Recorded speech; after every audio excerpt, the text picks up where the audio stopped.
Love, where two become one. It transmutes everything. It embraces the ebbs and flows of life.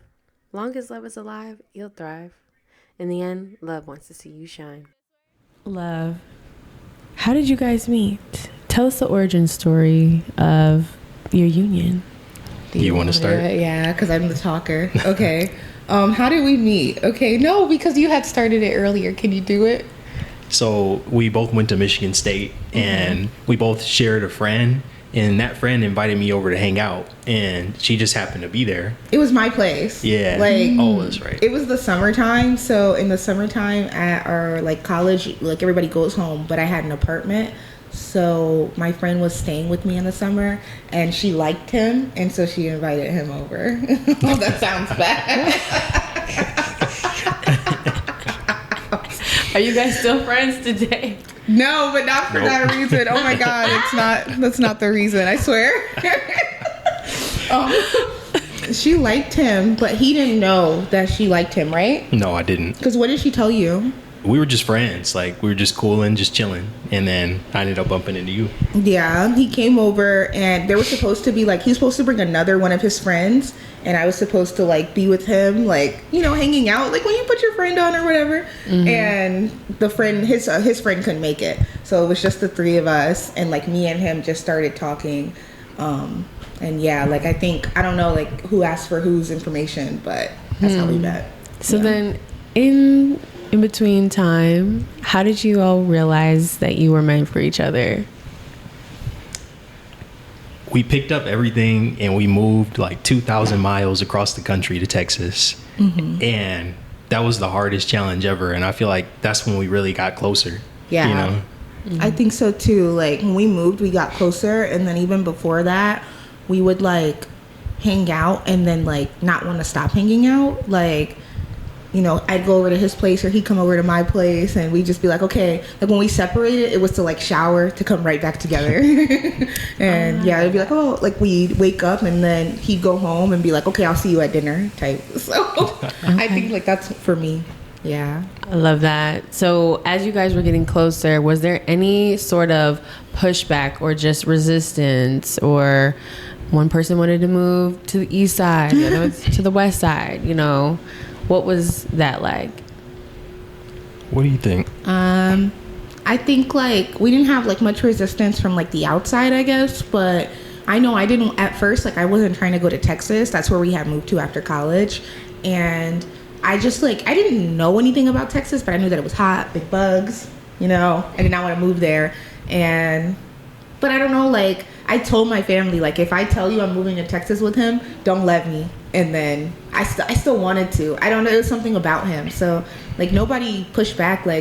Both sides of our family, really like each other. So, that was nice. That's good. So, yeah. Texas was, the real testament to the evolution of your love, I should say. Yeah, exactly. Basically, yeah. I love that. And it made you guys stronger. Okay, so then, because this is the theme of love, who said I love you first? And when did you realize you loved your partner? Who said I loved you first? I said it first. You hinted at it first, but I said it first. I kind of made him say it. It was just a few months into us just hanging out. We were going on dates and we were spending all our time together, and it just kind of came out eventually. Yeah, because I would be I really like you, and he'd be I really like you too. And I'd be how much? When you would play it back, it sounds so crazy. I love that. So then, who taught you about love and how to be loved? And when did you recognize that's what it was in this relationship? For me, it was my parents. My parents have been married 30-something years. They've always just shown love to each other, and they kind of taught me what to look for when I was growing up. I have 2 older sisters, so it's basically like having 3 moms. So it's you know what to look for, you know what you want, and you know what you need. Oh, that was cute. Yeah.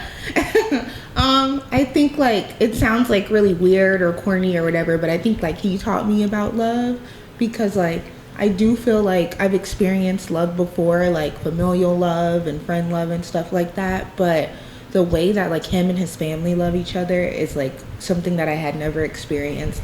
until I met him. And they love just like really deeply and really unconditionally. And like, I feel like, so him. Yeah. Because I learned that from them. Yes. I love that. So then when one is down, how do you guys pick each other up? So who picks up the slack basically, or how do you empower your partner when things get a little rough or tough?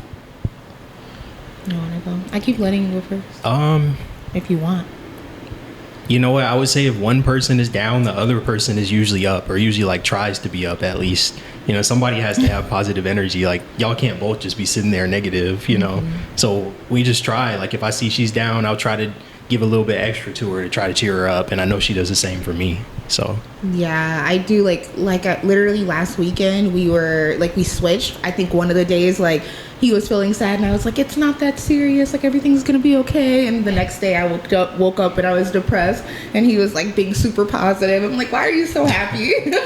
But I think just like when you see like your partner sad or something like that, it really makes you want to make them happier. So like even if you're going through something, even if you feel a type of way too, like when they're so down, you just like want to help them out. I love that. So then to fill your own cup up as individuals, what do you guys do to just encourage that, you know, from each other, and also to remind each other basically to fill one's cup? Like, how do we fill each other's cup, or how do we fill our own cup? How do you fill your own cup so that you can fill each other's cup?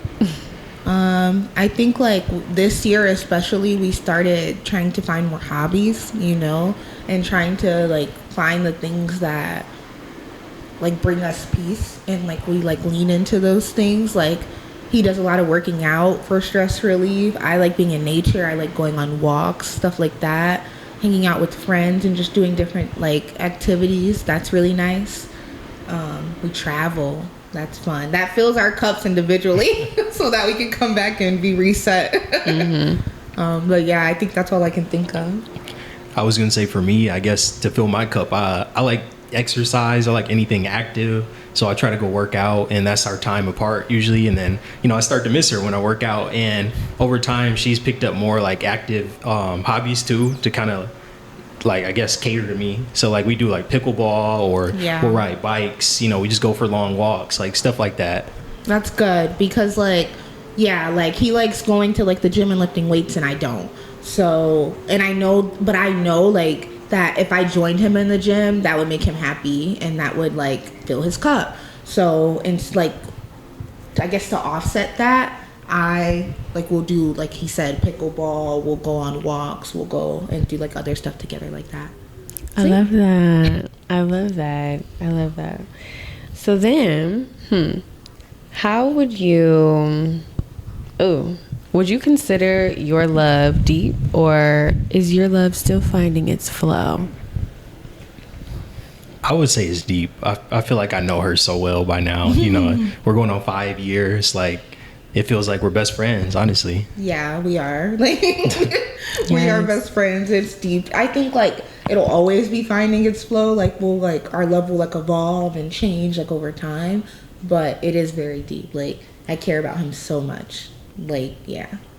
I love that. And if you could explain what the deepness is, because, you know, in today's world, intimacy is very hard to come by or to understand for others. If you had to explain with words or a famous quote what that deepness is. I think like for us, like what it means for our love to be deep is like knowing each other and anticipating like the other person's needs and then meeting those needs. Like we have a lot of conversations about each other's love languages. We have a lot of conversations just like about what we're feeling in the moment. We do a lot of check-ins and then like we adjust based on that. And that can be like knowing that he had a long week, he didn't get to work out. That's something that means something to him. So like I'm gonna wake up on the weekend and do everything, help him do everything so that he can get to his workout. Or I'm gonna handle this, and like it's like a handoff. Like I wish I could explain it. It's just like I feel like I'm in his mind, you know? Yes. That's insane, but like that's the deepness of our love. Like I really do feel like I know him so much and like what he needs, and I like cater to that. Yeah, for me. I love that. I guess for me, I feel like intimacy is like so many different things. So like she said, love languages. I know she likes acts of service. So even just little things, like I'll try to get her water, or I'll try to clean something. You know, she really likes when I clean stuff. Or, you know, like if she's down, we'll go get some air because I know she likes nature. Like it's just finding out what each other's love languages are and then figuring out how you can cater to that. Yes. Being equally yoked and meeting each other's needs. Yeah. He I literally love gets that. me water every night. Yes. I love that. I love that. So then, what advice would you give to someone that is single and ready to find their partner? I'm trying to think. Do we have single friends? Of course we have single We do friends. have single Who's your friends. single friend? None of my friends are single. Right. Your friends aren't single. Because let me think. Do we have a mutual? Because I'm like, what will we tell them? What do we tell them? All of our friends are in relationships. Period. Tell the listeners out there, the strangers out there. If you're single, I don't know. Do you have anything? I would say be open-minded. You know, we're complete opposites, and we would never, like, if you put it on paper, we would never match up. But when you put us together, we're a match. So just be open-minded. Yeah, I think that's a really good one. Like, there's people called like sapiosexuals, like they like the mind or whatever. I'm really into the mind, you know. Get to know somebody for like who they are and not just like what you have on what? No. My bad. And not just what you have on paper, you know what I mean? Like, don't just have like this thought of like, I need this type of person, because like he said, like we're very different and like we probably wouldn't have worked out in any other scenario, but it just goes together. It's so weird and it just goes together. It does. Okay, I love that. And then individually, if you had to give a word other than love, what would it be for you guys? Ooh, that's a good one. If I had to get a word for love other than love, I would say, I don't know. Do you have something? Yeah, I guess I would say enchantment, because it feels kind of like you're under a spell. So that's what I'm gonna say. Come on. Why is that so good? I accidentally pressed the button on the mic. Is that okay? What button? I don't know. Ain't no button. Just okay. push it in. Okay, that's fine. Sorry. That was so good. Enchantment is such a good one. Oh my god. I don't know. I feel so bad. Like when you said it, I thought like best friends, like companion. Like we're really, really close. I don't know how to, like, I really feel like he's like the other half of me. So that enchantment is really fun. I love that. You Playing all are my one. Period. Okay. Well, thank you so much. That concludes our interview. Yay! That was fun. That was so cute. Yes, you're welcome. Enchantment was so good. Thank you. Oh my god. I was sitting there trying to think of a word. I was like, why can't